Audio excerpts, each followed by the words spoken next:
Ahora estudiaremos cuándo utilizamos la forma negativa en pasado y cómo la utilizamos. Siempre que queremos negar que no hicimos algo en el pasado, utilizamos la forma negativa en pasado. Entonces vamos a mirar cómo es. Resulta, y recuerden ustedes, que para esta forma ya entra a jugar el auxiliar. Cuando el auxiliar hace parte de una oración, a nosotros se nos facilita la vida. ¿Por qué? Porque ya el verbo principal no hace nada. Es decir, el verbo principal queda en su forma básica. Lo que tenemos que tener en cuenta aquí es utilizar el auxiliar. Y tenemos una ventaja con pasado que nos facilita también aún más la vida, que quiere decir que para pasado nosotros no tenemos que mirar si el pronombre está en primera o tercera persona, porque el auxiliar siempre va a ser el mismo. Entonces es mucho más fácil utilizar la forma negativa. Por ejemplo, cuando vamos a hablar, siempre utilizamos, lo primero que utilizamos para negar es el sujeto. Después utilizamos el auxiliar. Luego que utilizamos el auxiliar, vamos a utilizar el verbo principal. Y de último, utilizamos el complemento. El complemento de la oración puede ser una time expression. Recuerden que cuando veíamos presente, utilizábamos las time expressions para presente. Ahora vamos a mirar cuáles son las time expressions para pasado.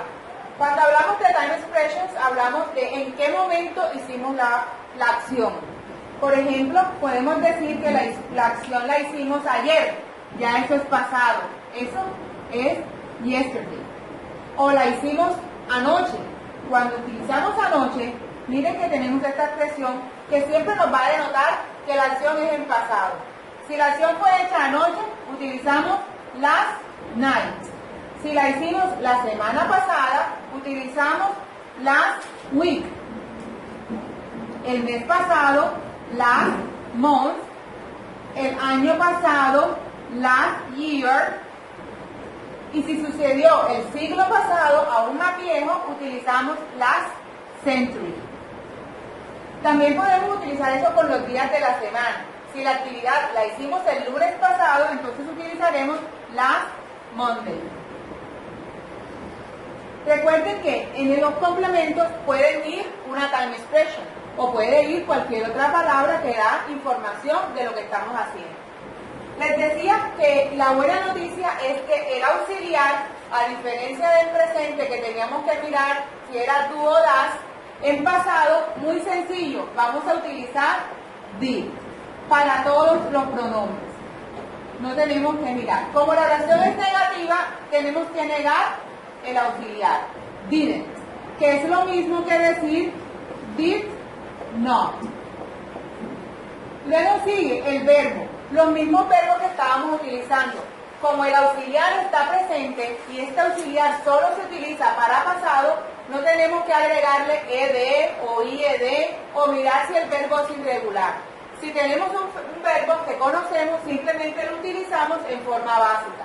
Es decir, si yo quiero decir yo no jugué anoche, yo voy a decir I didn't play last night.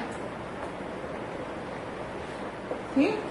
Si yo quiero decir a mí no me gustó la película, voy a decir I didn't like the film. Miren que aquí el complemento no es una time expression, puede ser otra información adicional. Pero si quiero utilizar las time expressions, estas expresiones, siempre que las veamos en un texto, quiere decir que la expresión está en pasado. Entonces, sencillo, les recuerdo, utilizamos el pronombre o sujeto, utilizamos el auxiliar, que para todos los casos siempre va a ser didn't, que significa did not, y utilizamos el verbo en su forma básica. Recuerden, utilizamos el verbo en su forma básica porque ya el auxiliar nos está indicando que es pasado. No necesitamos agregar más pasado acá. Entonces, sencillo, y recuerden que en las time expressions siempre nos van a denotar que la oración ya está en pasado.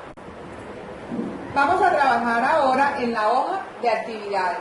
Para este momento vamos a trabajar con los números 2 que indican en su hoja de actividades.